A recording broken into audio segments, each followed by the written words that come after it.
Contoh, jika kalian lahir dalam tanggal 25 Juni, maka kalian jatuh di mangsa Kaso.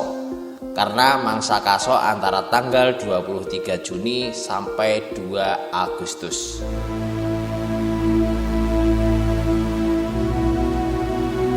Assalamualaikum warahmatullahi wabarakatuh. Salam sejahtera bagi kita semua. Salam kebajikan. Jumpa lagi dulur bersama saya Wijaya Kusuma, tetap di Mulia Channel. Untuk rekan-rekan yang belum subscribe, silahkan subscribe dulu, tentunya untuk memberikan support channel ini. Oke dulur, pada kesempatan kali ini seperti biasanya tetap saya doakan semoga sahabat Mulia Channel dimanapun panjenengan berada selalu sehat dalam lindungan Allah Subhanahu wa Ta'ala. Pada video kali ini kita akan membahas yaitu tentang mengenal Pranoto Mangsa atau cara menghitung Pranoto Mangsa.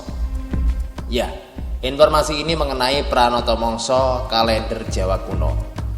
Menurut kitab Primbon, dengan mangsa maka dapat diketahui bagaimana sifat atau watak seseorang, apa potensi keberuntungannya, bagaimana keadaan fisiknya, apakah gemuk, kurus atau langsing dan sebagainya. Kita juga bisa menerawang bagaimana kehidupan mereka ketika masih kecil, kanak-kanak, bagaimana setelah remaja dan bagaimana setelah dewasa. Ciri khas atau sesuatu yang unik pada diri seseorang juga bisa dilihat dari mangsonya sendiri. Juga pekerjaan apa saja yang paling cocok agar bisa sukses sesuai dari kemampuan si bocah tersebut. Selain itu, juga bisa menebak bagaimana gambaran rezeki seseorang, apa hobinya, kapan hari kejayaannya akan tiba, serta mengetahui jodoh yang paling serasi sesuai mangsa terbaik.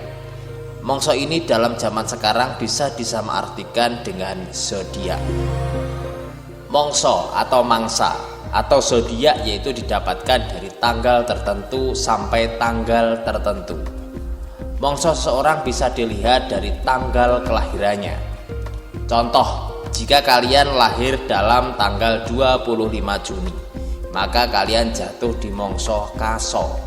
Karena mangsa Kaso antara tanggal 23 Juni sampai 2 Agustus. Ya, pada tanggal 1855, karena penanggalan bulan dianggap tidak memadai sebagai patokan para petani untuk bertanam, maka bulan-bulan musim atau bulan-bulan matahari yang disebut sebagai Pranoto Mangsa diperbarui oleh Sri Paduka Mangkunegara. Penanggalan yang telah diperbarui tersebut ditetapkan secara resmi dengan nama-nama Pranoto Mangsa dengan sebagai berikut. Yang pertama yaitu Mangsa Kaso, mulai 22 Juni berusia 41 hari. Para petani membakar dami yang ditinggal di sawah dan di masa ini dimulai menanam polowijo. Sejenis belalang masuk ke tanah, daun-daunan berjatuhan, penampakannya atau ibaratnya lir sotia, dedawan. Murko soko ngembanan, kayu-kayuan. Yang kedua, mangsa Karu, mulai tanggal 22 Agustus berusia 23 hari. Polowijo mulai tumbuh, pohon randu dan mangga, tanah mulai retak berlubang, penampakannya ibaratnya bantolo atau tanah, rengko atau retak, musim kapuk bertunas, tanam polowijo kedua. Yang ketiga yaitu mangsa Katiga utawa Katelu, mulai tanggal 25 Agustus berusia 24 hari, musimnya atau waktunya lahan tidak ditanami sebab panas sekali, yang mana polowijo mulai dipanen. Berbagai jenis bambu tumbuh, penampakannya atau ibaratnya suto atau anak, manut ing bopo atau lanjaran, musim ubi-ubian bertunas, panen polowijo. Yang keempat yaitu mangsa Kapat, mulai 19 September berusia 25 hari. Sawah tidak ada tanaman atau jarang sebab musim kemarau, para petani mulai menggarap sawah untuk ditanami padi gogo, pohon kapuk mulai berbuah, burung-burung kecil mulai bertelur. Penampakannya atau ibaratnya waspo kumembeng jroning kalbu atau sumber. Musim sumur kering, kapuk berbuah, tanam pisang. Pada masa ini kemarau berakhir. Yang kelima yaitu mangsa kalimo. Mulai 14 Oktober berusia 27 hari, mulai ada hujan, selokan sawah diperbaiki dan membuat tempat mengalir air di pinggir sawah. Mulai menyebar padi gogo. Pohon asem mulai tumbuh daun muda. Ulat-ulat mulai keluar. Penampakannya atau ibaratnya pancuran emas sumawur ing jagat. Pancuran yaitu artinya hujan, emas sumawur hujannya ing jagat. Musim turun hujan, pohon asam bertunas, pohon kunyit berdaun muda. Yang keenam yaitu mangsa kanem. Mulai tanggal 10 November berusia 43 hari, para petani mulai menyebar bibit tanaman padi di pembenihan. Banyak buah-buahan yaitu durian, rambutan, manggis dan lain-lainnya. Burung belibis mulai kelihatan di tempat-tempat berair. Penampakannya atau ibaratnya yaitu rasa mulya kesucian, yang artinya sedang banyak-banyaknya buah-buahan. Musim buah-buahan mulai tua, mulai menggarap sawah. Yang ketujuh yaitu mangsa kapitu.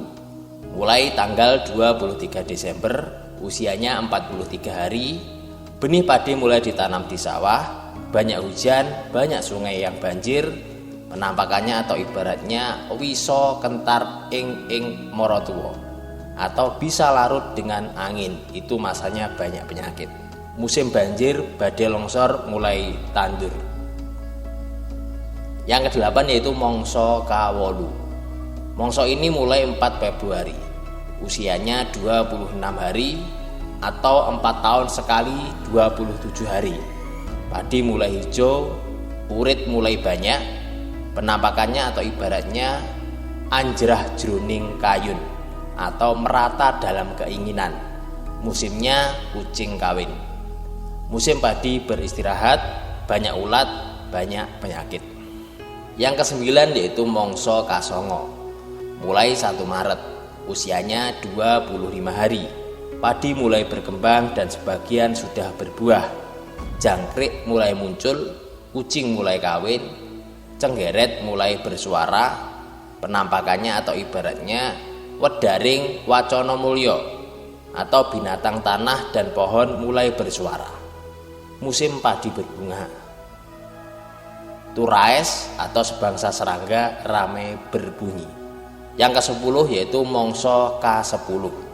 Mulai 26 Maret, usianya 24 hari, padi mulai menguning, mulai panen, banyak hewan hamil, burung-burung kecil mulai menetas telurnya. Penampakannya atau ibaratnya gedong nginep jroning kalbu, yaitu masa hewan sedang hamil. Musim padi berisi tapi masih hijau, burung-burung membuat sarang, tanam palawija di lahan kering. Yang ke-11 yaitu mangsa dista. Mulai tanggal 19 April, berusia 23 hari. Penampakannya atau ibaratnya sotya, anak burung. Sinarawedi disuapi makanan, yaitu sotya sinarawedi, anak burung disuapi makanan. Masih ada waktu untuk palawija, burung-burung menyuapi anaknya.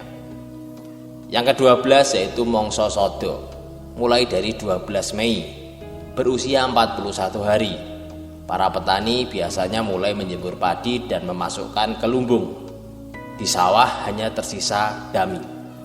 Penampakannya atau ibaratnya tirta atau keringat, sah saking sasono atau badan, air pergi dari sumbernya, yaitu tirta sah saking sasono. Masa ini musim dingin, jarang orang berkeringat sebab sangat dingin. Musim menumpuk jerami, tanda-tanda udara dingin pada pagi hari. Dari Pranoto Mongso itu diketahui bahwa pada bulan Desember sampai Januari Februari adalah musimnya badai hujan, banjir, dan longsor. Mendekati kecocokan dengan situasi alam sekarang dan jadwal itu sesuai dengan perubahan iklim yang telah disepakati bersama. Selanjutnya pada musim Kawolu antara 2 atau 3 Februari sampai 1 atau 2 Maret bersiap siaga waspada menghadapi penyakit tanaman maupun wabah bagi manusia dan hewan. Mungkin dari akibat banjir, badai, dan longsor tersebut akan berdampak menyebarkan penyakit dan kelaparan. Hal tersebut masuk akal karena manusia atau binatang bahkan tanaman pun belum siap mempertahankan diri dari serangan hama penyakit. Demikian dulur, itu tadi yaitu ulasan tentang Pranoto Mongso. Terima kasih sahabat mulia telah menonton video ini. Semoga video ini bisa bermanfaat dan sedikit menambah wawasan sahabat mulia channel dimanapun panjenengan berada tentang pengetahuan yaitu Pranoto Mongso. Mungkin ada pendapat yang berbeda, sahabat mulia bisa tulis di kolom komentar. Dan adapun perkataan saya yang kurang pas tentang pembahasan Pranoto Mongso itu tadi, tentunya mohon maaf yang sebesar-besarnya. Salam budaya. Wassalamualaikum warahmatullahi wabarakatuh.